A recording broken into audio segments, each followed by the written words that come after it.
I read this great blog from Abila, A-B-I-L-A. Do you know them?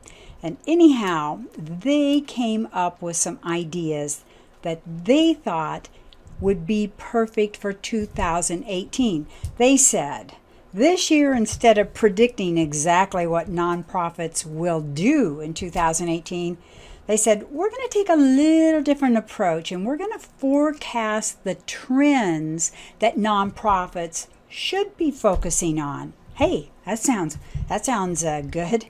And if you want your nonprofit to be successful and keep pace with the rapid rate of change that's going on, they say you should not only be focusing on these trends, but investing in them as well. Gotta spend some money. I mean, it's like we talk about personalization all the time. If your database won't do it, you need to spend some money or you're going to get way behind the curve on personalization. Okay, here's what Abia says. Number one, focus on the online donor journey. Online. Nearly half of millennials, Gen Xers, and boomers prefer to give solely through your website. Okay, and they say it's the gift that keeps on giving in credit card reward points and airline miles and etc. So they like that. They like to give on their credit cards.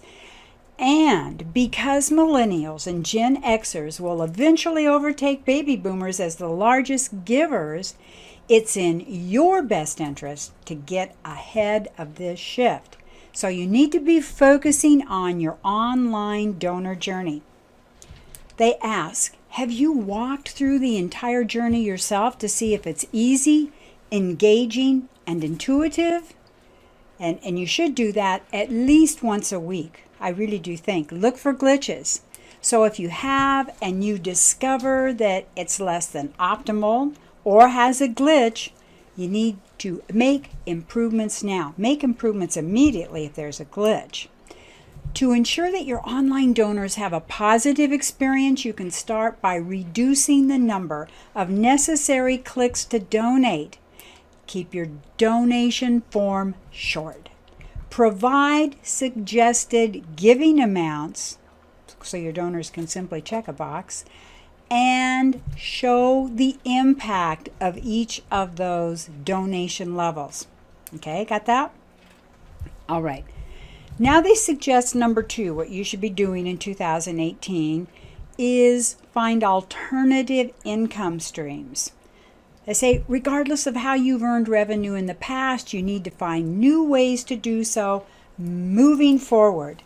Whether income comes in from grants, major gifts, government funding, individual donors, there is no one source that's going to be able to sustain your organization over the long term. Furthermore, relying on just one or two sources of revenue is just asking for trouble. So they say, Abia says, smart nonprofit leaders should continue to explore alternative income streams. And they give some examples. Auctions. Both live and online auctions can be a great way to increase your revenue and supporter engagement and build relationships with local businesses that contribute those amazing products to be auctioned. The important thing about your auctions and events, they do take up a lot of time. So it's tough figuring out your ROI on auctions and events. So you really want to be sure before you start adding a lot more events that you're going to come out way ahead, because when you figure out all the staff time, the volunteer time, etc., etc., etc., I know it can be quite exhausting, and there's probably a lot of you that are planning for your big annual spring event right now, and you know that sometimes you think, oh my gosh, do we want to do this? And then you think, oh my gosh, can we forget that $200,000 extra income? So you'll think it through. They suggest earned income. They say, are there products or services that your organization can provide to generate some more revenue? They give the example of the Easter Seals of Central Texas. They created a lawn care business staffed by their clients. And the program creates jobs for clients and earns revenue, which are unrestricted funds, of course, they mention. And the organization can use this money to increase their services. So it's a possibility. Building or land rental. Have you got some extra office space you're not using? So why not lease it out as another way to generate revenue? Okay, enough about that. Third suggestion for 2018, employ marketing automation. So how would you like to hire an employee who works 24 hours a day, 7 days a week, 365 days a year, and you only have to pay them $100 a month?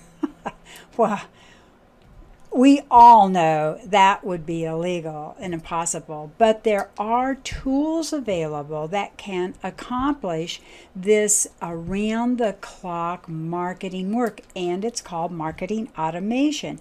And it's defined as software that streamlines, automates, and measures marketing tasks and workflows so you can increase your operational efficiency and grow revenue faster.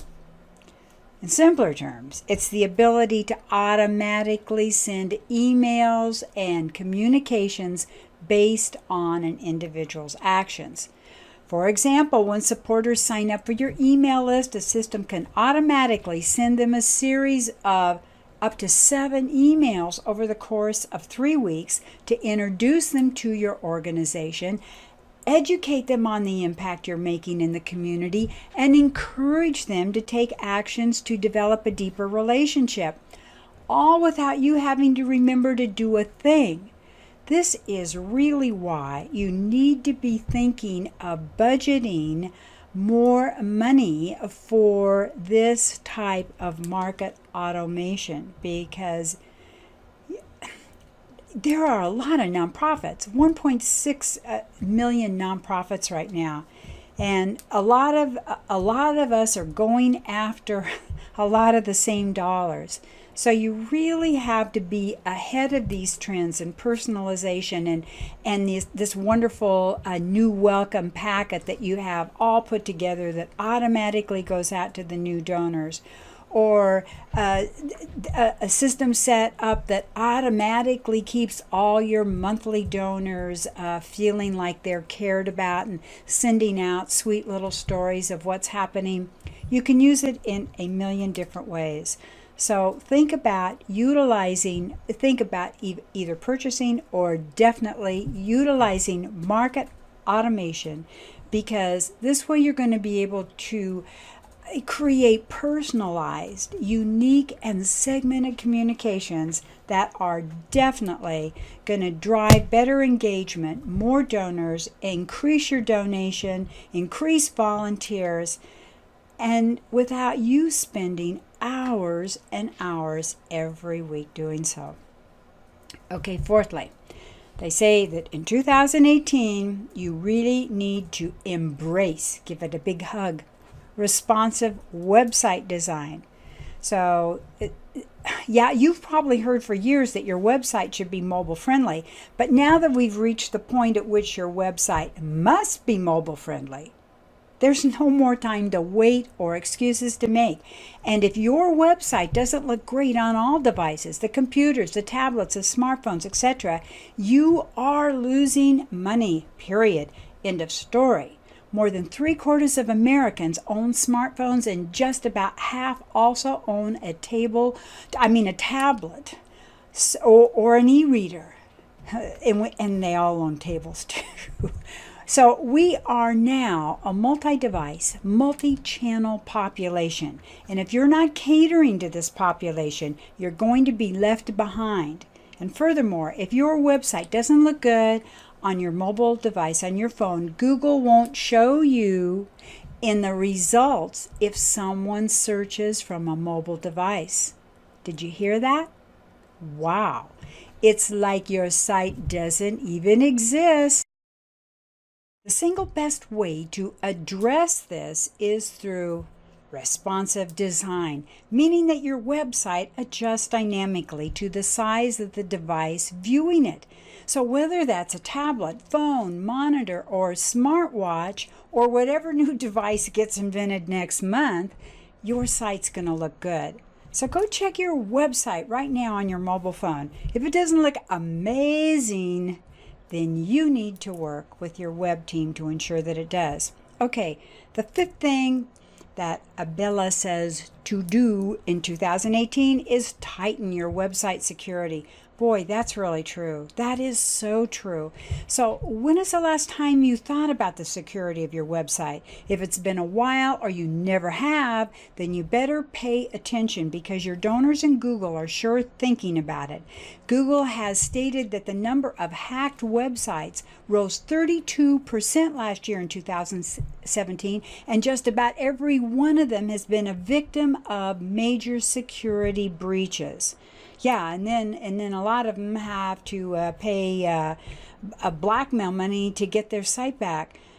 So you've got to be aware of a secured website. So because of this, Google and the major web browsers like Chrome and Firefox are upping the stakes to help protect their customers. So how are they doing this? By strongly encouraging all websites to adopt SSL security and make their entire sites HTTPS. So look at the URL of your website right now, and if you don't see https://www, then you need to work with your web team to address this as soon as possible.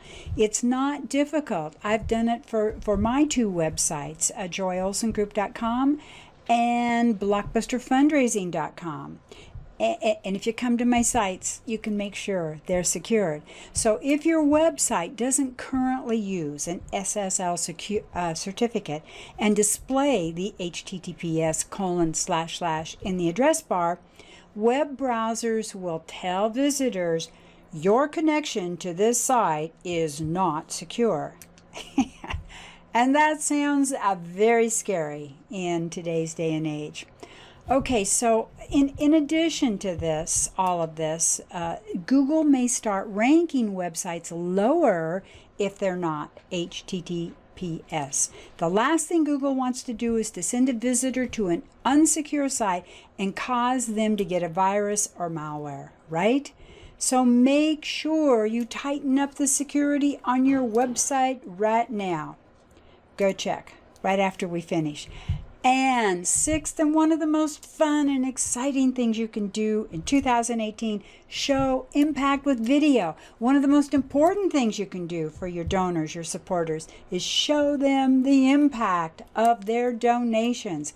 And video is a fantastic way to do that. It's just perfect.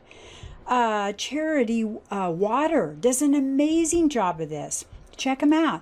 When you donate to Charity Water, the nonprofit lets you know the exact water well your funds are helping to create. And it sends you a video of the well when it's first turned on. Wow!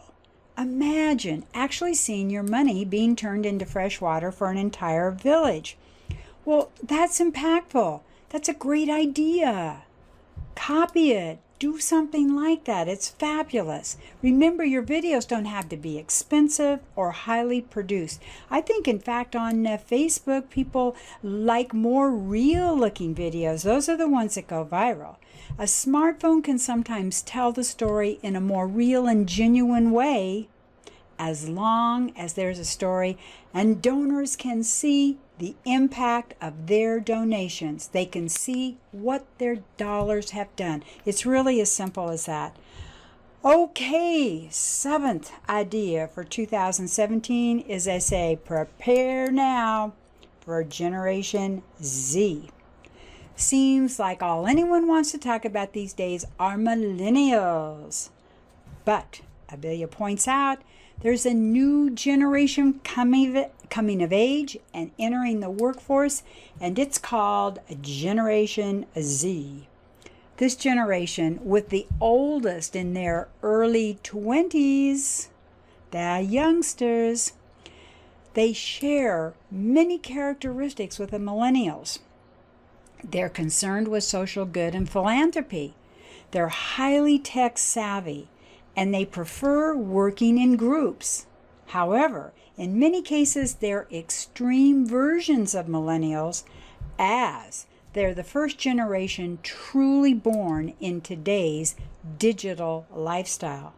So many of the predictions above, the mobile responsiveness, the marketing automation, the online transactions, are not new or novel to Gen Zers. It's just the way the world turns and works. They expect nothing less. And if you can't meet their digital demands, they're simply going to go elsewhere. So they say, do a better job engaging with Gen Z than you have with the millennials. Start reaching out to them now and asking them what they need, what they're looking for, and how they would like to be involved with your organization. And maybe they can even help you with ideas for the other items on the list. I think that one of the very best pieces of advice you can have is find out about your donors. What do they like? How do they want to be communicated with? The more you know about your donors, the better job you are going to be able to do of building a wonderful relationship. Okay, I hope you've had a great January 2018 and are totally looking forward to the rest of the year. I know we're excited for you here at BlockBuster Fundraising. Check us out on our secured website, either joyolsongroup.com or blockbusterfundraising.com. I think we've got 300 free fundraising video tips on our YouTube BlockBuster channel. We're more vloggers than bloggers around here. So take 10-15 minutes a day and get a little inspiration, because here at BlockBuster, we like to say we're fundraising inspiration right around the corner. Thank you. See you soon. Every Tuesday, 1 p.m., we go live. Happy Valentine's. Well, no, we'll have time next week on Valentine's Day. I hope you're getting a great Valentine's donors letter ready. Okay, bye-bye.